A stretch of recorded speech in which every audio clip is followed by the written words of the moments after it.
Olá, no Unesp Notícias de hoje a gente fala do Exame Nacional do Ensino Médio. Vamos conversar sobre a prova com o professor da Unesp, Vitor Machado. 9 milhões de estudantes devem fazer o Enem neste fim de semana. Comerciantes aprendem novas práticas na loja modelo do Sebrae.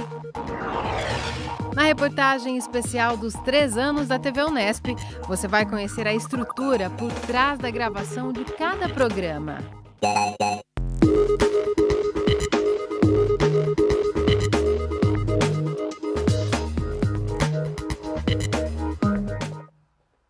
Como você já viu aqui no Unesp Notícias, os lojistas de Bauru estão apostando todas as fichas nas vendas de fim de ano para recuperar as perdas ao longo de 2014. E para melhorar o faturamento, pequenas mudanças dentro das lojas podem fazer toda a diferença.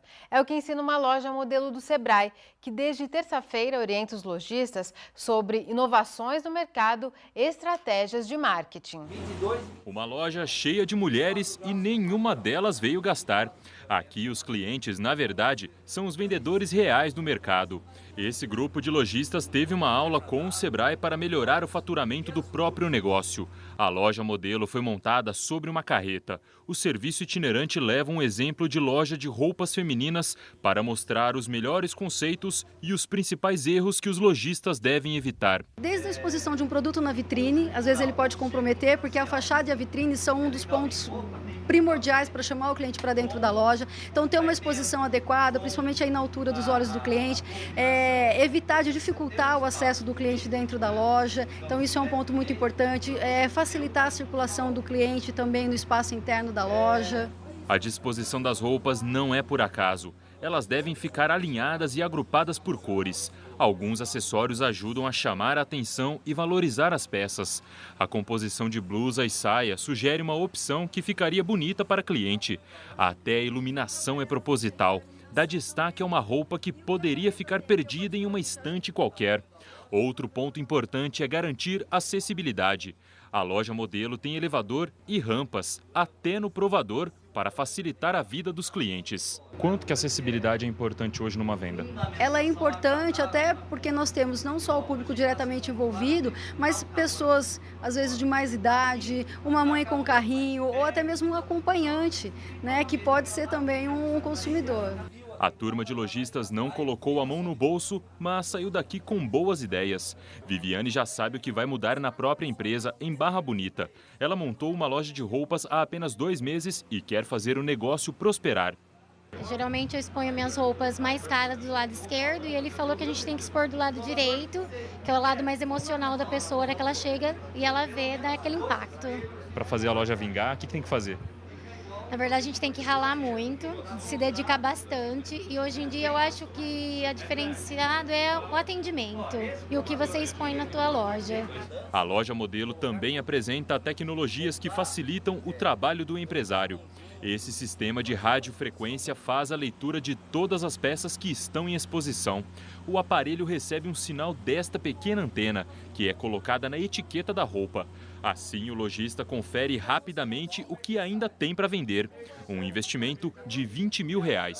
O lojista, ele ganha muito no momento da venda, agilidade nas vendas, agilidade na contagem de estoques, na administração dos estoques. Ele pode também ter um melhor relacionamento com o cliente, porque ele administra as vendas através desse software. Ele vai poder ver o que o cliente está comprando na hora de fechar a conta e isso tudo é identificado com foto. Se tem uma situação de furto, a loja ela é toda equipada com câmeras, fica registrada a foto com o produto. Então ele traz uma segurança maior para o cliente e para o lojista. Uma echarpe que combina. Rosângela assistiu à palestra com bastante atenção para poder aplicar tudo na própria loja. Ela começou há 2 anos com uma loja de bolsas. Com o tempo, vieram as roupas e os acessórios.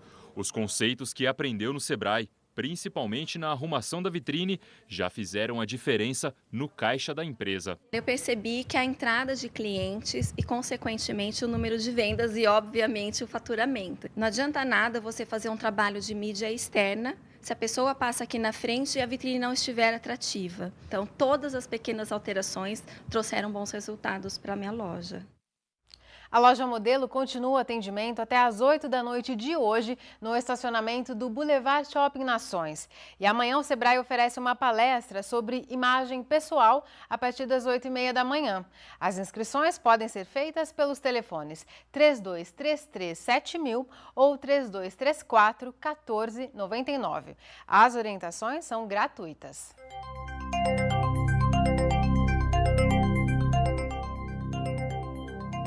A chuva diminuiu bem hoje em todo o estado. Ela deve voltar a ficar intensa no fim de semana. Veja os detalhes da previsão do tempo. Chove fraco em pontos isolados no extremo norte e leste do estado de São Paulo. O tempo vai ficar estável amanhã, mas no sábado são esperadas chuvas generalizadas. Em Bauru não há previsão de chuvas nem para hoje nem para amanhã. Agora a umidade do ar é mediana, está em 45%. Temos ventos de brisa a 15 km por hora. Hoje a mínima foi de 18 graus e a máxima ficou em 34. Nesta sexta, os termômetros devem variar entre 22 e 33 graus. No próximo bloco, a gente fala sobre a preparação para o Enem, que é neste fim de semana.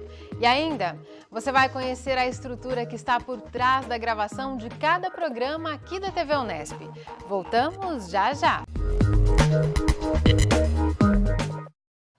Nesta semana em que a TV Unesp completa 3 anos no ar, estamos mostrando como é produzida a programação que a gente exibe diariamente.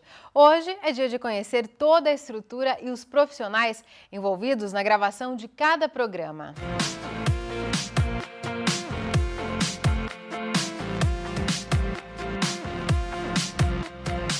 O Ecoideias começa agora. Quando os apresentadores aparecem na telinha, fica fácil identificar o programa que está no ar.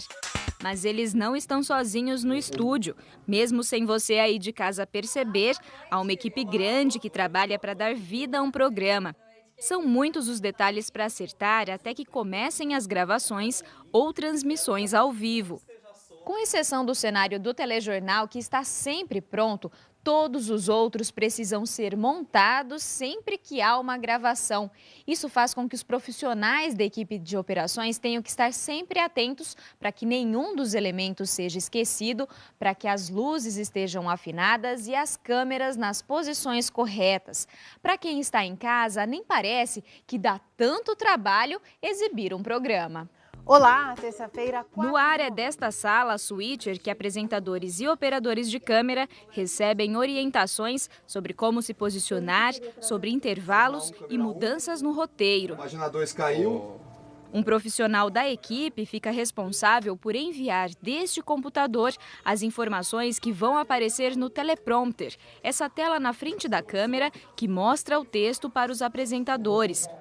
Já nesta outra sala, o operador de áudio faz o controle dos microfones e do som das reportagens e entrevistas.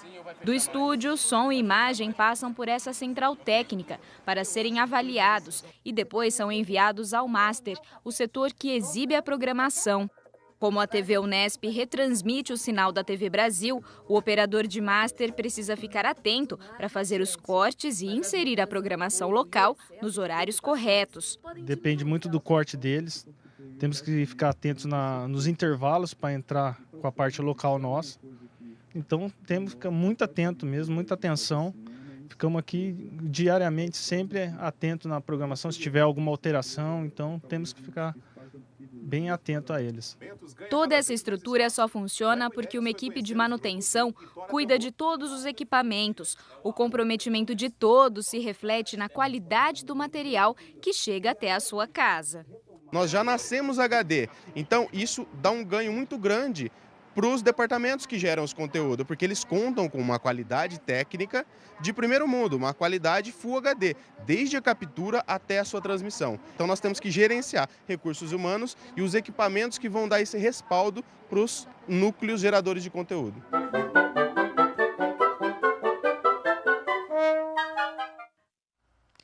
Fim de ano chegando, enquanto todo mundo não vê a hora de descansar, quem vai prestar vestibular não tem folga. Na reta final de preparação para o Enem, os alunos em Bauru aproveitam mesmo o tempo para reforçar os estudos e pegar as últimas dicas para fazer o exame neste fim de semana. Ariel, Bárbara, Bruna, Camila. A semana é decisiva para muitos vestibulandos em todo o país. Quase 9 milhões de brasileiros prestam o Enem no próximo fim de semana. Nos 2 dias, são 180 questões, uma redação e muito empenho para fazer uma boa prova. Tentar dar uma relaxada para não ficar muito estressada na hora, dar uma revisada nos últimos tópicos, ver bastante atualidades e acho que é isso. Renata vai tentar uma vaga em medicina em 7 universidades. 2 delas selecionam os estudantes apenas pela nota do Enem. O foco agora é no formato da prova, diferente de outros vestibulares. O Enem pede mais interpretação de texto, é mais subjetivo, eu acho. As outras são mais objetivas, você lê é mais exatas, é bem mais fórmula, não tem tanta teoria, é diferente. Rodrigo quer cursar engenharia física na UFSCar. Nas últimas semanas, estuda de manhã até o começo da noite, todos os dias. Um bom desempenho no próximo fim de semana pode ajudar a compor a nota final para ingressar na Federal. O Enem, além, é claro, de servir como vestibular para as federais ou algumas estaduais, ele também existe um incremento de pontos possível no vestibular da Unicamp, caso a nota no Enem tenha sido superior à nota na Unicamp. O formato do Enem é diferente. O objetivo é avaliar toda a carreira escolar que o aluno construiu nos últimos anos. Na correção, a prova leva em conta a dificuldade de cada questão.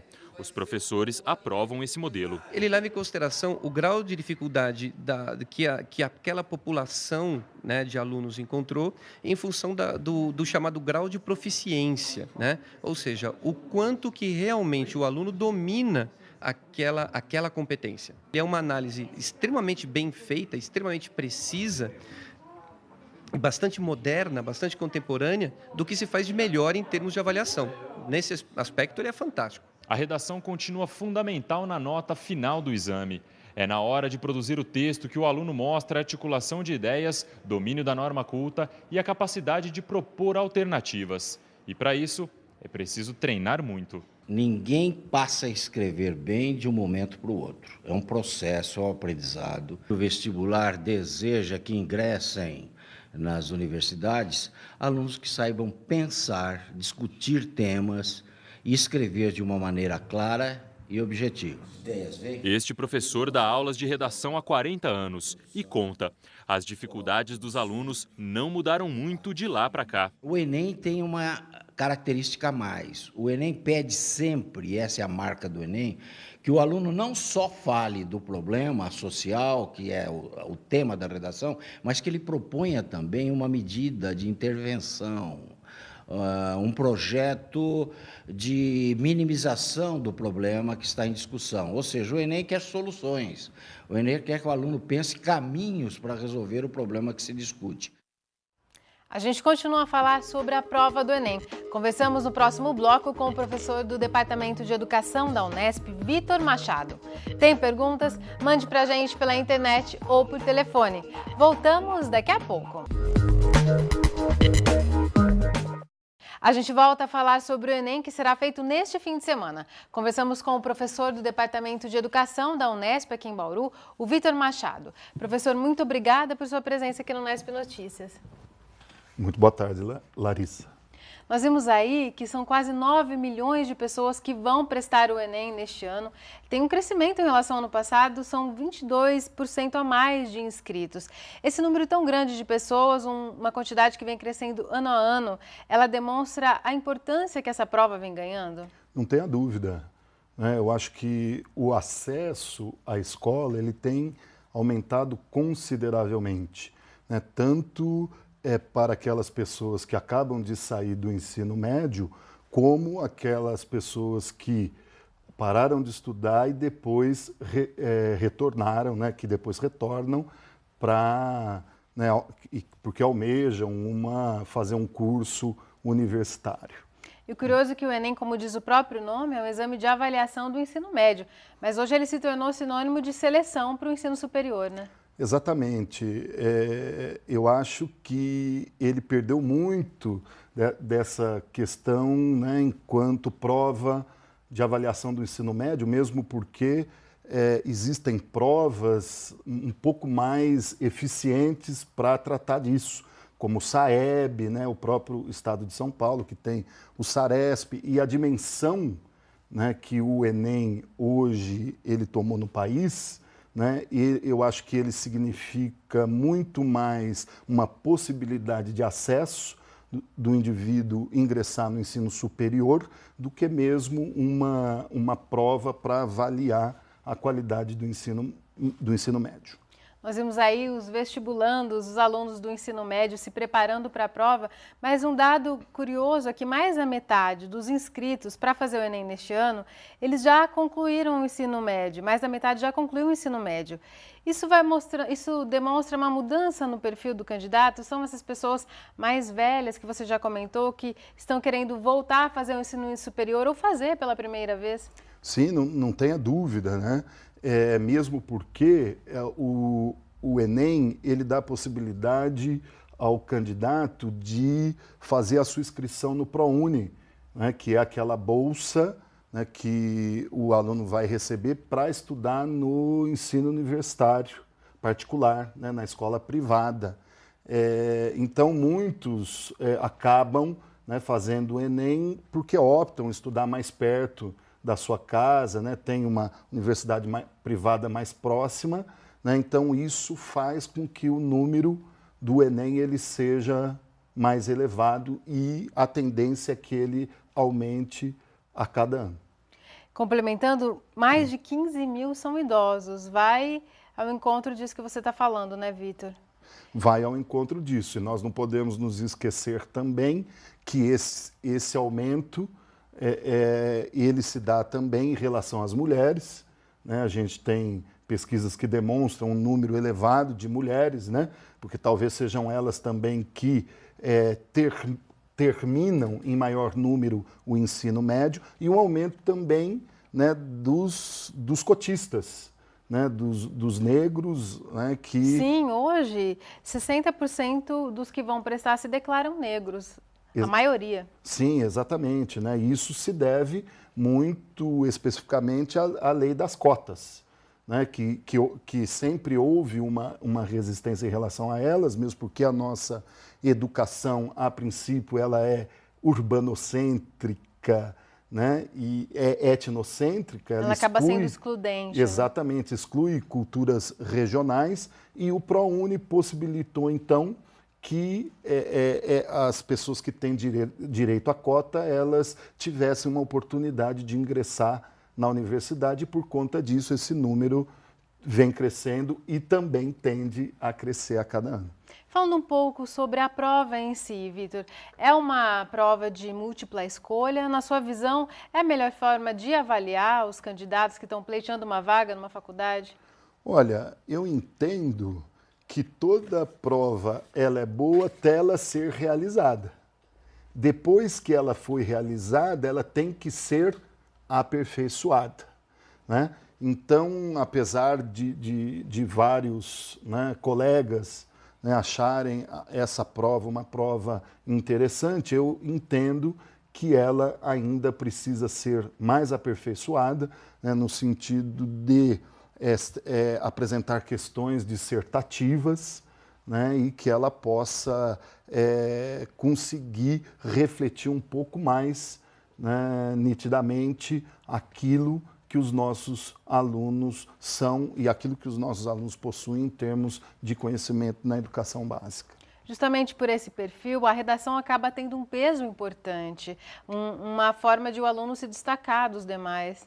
Não tenha dúvida, né? Inclusive porque para qualquer profissão a escrita é importante, né? A gente costuma ouvir aí discussões, né, a respeito disso, mostrando a importância da linguagem, apesar de que hoje, por conta das tecnologias, a linguagem ela tem se modificado, né? Mas nós, enquanto acadêmicos, nós temos que preservar ainda essa cultura erudita, e para isso, né, a escrita ela tem que ser valorizada.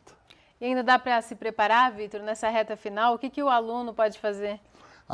Eu acredito que agora nós estamos a um dia, né, da prova, eu acho que agora não adianta mais estudar. É hora de descansar. É hora de descansar, se alimentar bem, dormir bem, ninguém precisa perder o sono por causa dessa prova, né? Porque se não conseguir agora, né, terá a oportunidade de prestá-la novamente o ano que vem. Então, acho que agora é descansar para estar bem preparado para poder ir bem nessa prova. Tá certo, Vitor. Muito obrigada por sua participação. Eu que agradeço. O Nesp Notícias fica por aqui. A gente volta a se encontrar amanhã às 5h30 da tarde, ao vivo. Tchau!